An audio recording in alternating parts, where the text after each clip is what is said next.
All right, so listen to this. We're going deep on a case today. And get this, our main source is audio from another podcast. 48 Hours, What Happened in Apartment 4C. Oh, wow.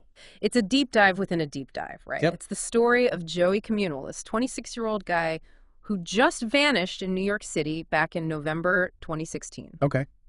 So are you ready to try and put all the pieces together and then figure out what happened to this guy? Absolutely. And I think what makes this case so interesting is that it starts out like a pretty normal night out, you know, Mm-hmm. but then it turns into something much darker. And the fact that we're using a podcast as our source material, I think that's really cool because we get to hear the emotion and the voices of the people who were involved, you know? Yeah, you're right. It's like we're getting a front row seat to the whole investigation. Exactly. So, okay, before we get into all the crazy twists and turns, let's talk about Joey. Like, who was this guy? He was Mhm. from Stamford, Connecticut, just a normal, popular guy. Yeah. Athletic, everybody loved him. You know, the kind of guy that just lights up a room. Yeah. That's exactly how his friends and family describe him. Right. Someone who's always positive, always up for an adventure. So it's really strange that he would just disappear like that. Yeah, it makes you wonder what happened, right? It just doesn't make sense. It really doesn't. So picture this. It's a Saturday night. Joey and some of his friends decide to go into Manhattan for a night out. Okay. They ended up at this club called Gilded Lily. It's a really fancy place in the meatpacking district. Oh, yeah. I know that area. So now Joey's in Manhattan with his friends having a good time. But the thing is, later on, he ends up in Sutton Place, Mm. which is like one of the wealthiest neighborhoods in all of Manhattan. And he's with a group of people he just met. So how did that happen? Right. That is a good question. Okay. So as the club was closing, Joey met this group of women outside. Mm-hmm. Then these two guys that he had never met before joined the group. Oh, wow. And all of a sudden, they're all going to this after party at a friend's apartment in Sutton Place. So he's leaving this club with a group of strangers, basically. Pretty much. And his friends told us that Joey almost never went anywhere without his phone, Yeah. especially on a night out. Yeah, that's what they said. It was super unusual for him. So that's a little bit strange, right? Almost like he didn't think he would be gone very long. Yeah, you have to wonder what he was expecting that night. Okay, so now it's Sunday morning, and Joey's dad, Pat, starts to get worried because he hasn't heard from Joey. Right. No calls, no texts, which was totally out of character for him. Yeah. So his friends start calling each other, and nobody can find him, and everybody starts to panic. And you can really hear the fear in Pat's voice as he talked about those first few days Yeah. where nobody knew where Joey was. It's just awful. Yeah, it's terrifying. And then, after a few days with still no sign of Joey, Pat decides he has to do something. So he files a missing persons report with the police in Stamford and in New York City. So the police start investigating, and as they start digging into this case, three names keep coming up over and over: Larry Dillion, Max Gemma, and James Rackover. These are the guys who were with Joey at that apartment in Sutton Place. Right.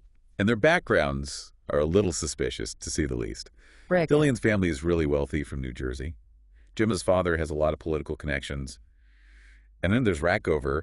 He's living this super lavish lifestyle, paid for by his father, Jeffrey, who is this big-time jeweler. It's a whole different world than Joey's life in Stamford. It sounds like it. Yeah. So the police are checking out the Grand Sutton. That's the building where the party was. Okay. And they find something really disturbing.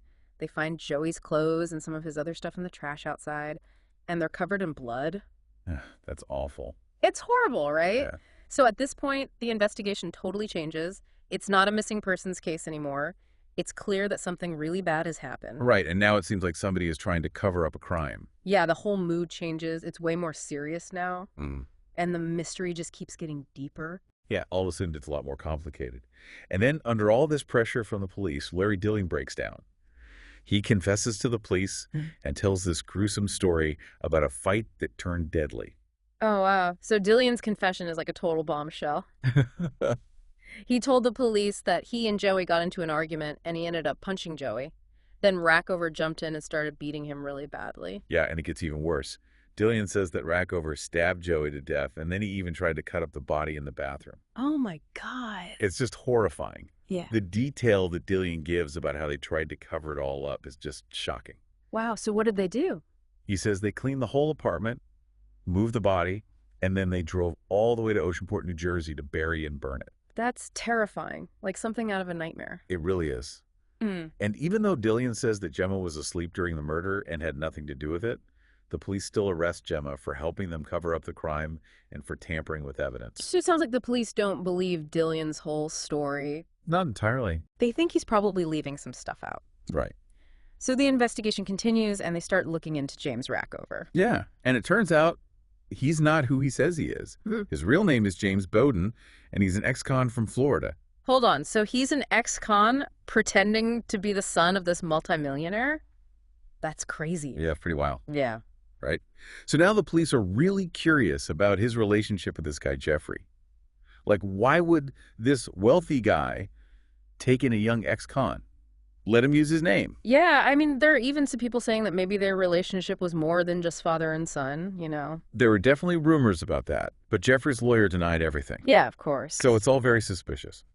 So the case goes to trial, and there are a few things that really stand out. Okay. First you have Joey's dad, Pat.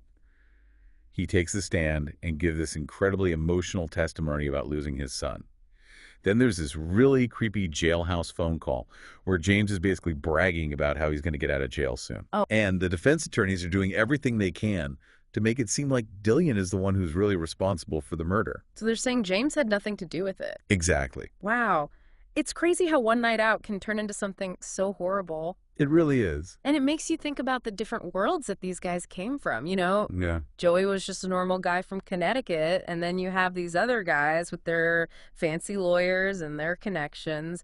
It makes you wonder if any of that had an effect on how the case was handled. Yeah. I mean, you have to wonder if things would have been different if Joey came from a wealthy family, too. Right, exactly. And remember how Joey's friends said it was really unusual for him to go anywhere without his phone? Yeah.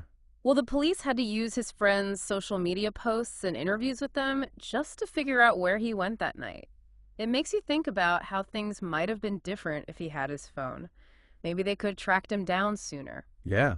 That's a good point. I mean, technology has come a long way, but sometimes it feels like it's not enough. It makes you think about the role of resources in these kinds of situations. Like Yeah. if Joey's family had access to private investigators or something, could that have made a difference? Yeah, that's a really interesting point. Okay, so back to the trial.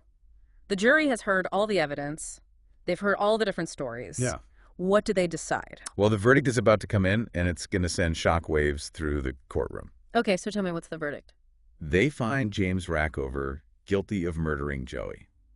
Wow, so they believed Riero? It seems like it. Yeah. And you can imagine what a moment that must have been for Joey's family and friends. Oh, yeah, absolutely. Justice was served, at least legally, Yeah. but at the same time, they've lost Joey forever. It's got to be bittersweet, you know? For sure. And I think this verdict does more than just close a case. It kind of gives us a glimpse into this dark world of wealth and privilege. Yeah, I was thinking about that too. Do you think maybe Rackover felt like he could get away with anything because he was rich and connected? It's possible. I mean, could that have been part of why he was so brutal? Why he went to such lengths to cover up the crime? That's a scary thought. It is. It makes you wonder about power and accountability. Yeah. What lengths people will go to when they think they're above the law. Definitely. And in the middle of all this darkness, there's this really touching way that Joey's loved ones decided to honor his memory. They got tattoos. Tattoos? Yeah, Joey's friends got tattoos of his sports number 9, as a tribute. Oh, wow. And Pat, Joey's father, got a big portrait of Joey tattooed on his arm. So he's always with him. Oh, my gosh. That's beautiful and so sad at the same time. Yeah, it is. So we have Dillion's confession, which laid out a pretty clear story, but are there any questions that weren't really answered during the trial? Well, I mean, Dillion admitted to starting the fight, but he didn't say much about the actual killing. Mm-hmm. Then we have Riero's testimony where he says James was the one who stabbed Joey. Right. But we know Riero had problems with drugs, so can we really trust his story? So even though they got a guilty verdict, we may never know exactly what happened that night in apartment 4C. Exactly. And then there's Max Gemma. Remember, Dillion said he was asleep the whole time, but the police still charged him with helping to cover up the murder. So do you think he was really asleep, or was he just pretending not to see anything? That's the question, isn't it? Yeah. It makes you wonder about their relationship. What kept them from talking? What were they so afraid of? Yeah, like were there some unspoken rules or something? It makes you think about how sometimes the truth is hidden in what people don't say. Right, and the way this podcast is produced really brings that to light. Yeah, it's not just giving us the facts. It's like putting us right there in the middle of everything, letting us hear all the different sides of the story. Exactly. And one thing that really struck me was that Joey's friends didn't even think he was going out that night. She wasn't feeling well. Really? Yeah, and then he just decides to go out at the last minute and everything changes. Just like that. Yeah. It's like it was all just random chance. You know, if he had stayed home that night, if he hadn't met those people. Things might have been different. Yeah, exactly. It's chilling when you think about it. So, what do you think was the motive? Was it just a fight that got out of control, or was there something more to it? I don't know, but it's those unanswered questions that keep us interested, you know? Yeah, they make us want to keep talking about this case, keep trying to figure things out. Exactly. And that's what makes this deep dive so interesting. We're not just looking at the surface, we're trying to get to the heart of the story. We're thinking about the victims, the ethical questions, and how this case fits into the bigger picture. We're trying to make sense of a senseless act. And the fact that we're using a podcast as our source material makes it even more real, you know? Yeah, we're hearing the voices of the people who are actually there. It's like we're experiencing it alongside them. And it reminds us that even the most sensational cases are about real people with real emotions. Absolutely. So before we move on, I think there's one more thing we need to talk about. Remember how Joey's friends used social media to try to find him? Oh, yeah, they were posting on Instagram trying to retrace his steps, find out who saw him that night. Right. It's interesting how technology can be helpful in some ways, but then it can also create problems. You know, like sometimes social media can spread rumors and misinformation that make it harder to find the truth. It's true. And this case also makes you think about the criminal justice system itself.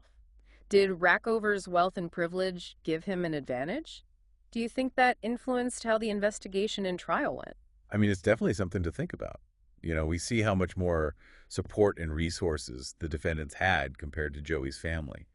It makes you wonder if everyone really has an equal chance at justice. And even though Rackover got convicted, Dillian only got a pretty light sentence for helping to cover up the murder.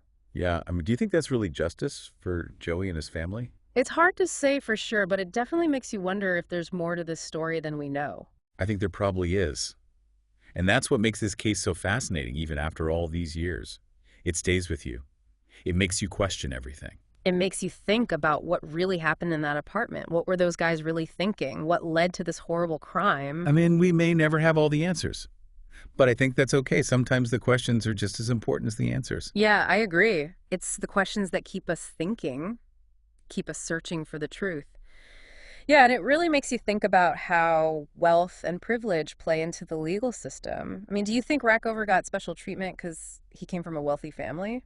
It's hard to say for sure, but it does make you wonder, right? You see this huge difference in the resources that were available to Rackover and his lawyers compared to what Joey's family had to work with. Yeah, exactly. And even though Rackover was found guilty, Dillian's sentence for helping to cover up the murder was pretty light. Right, like was that really justice for Joey and his family? I mean, it's a complicated question. But this whole case definitely raises some serious concerns about fairness in the legal system. It definitely does. And it makes you think about all the other cases out there where maybe things didn't go so well for the victim's family, you know? Yeah, it's a sobering thought.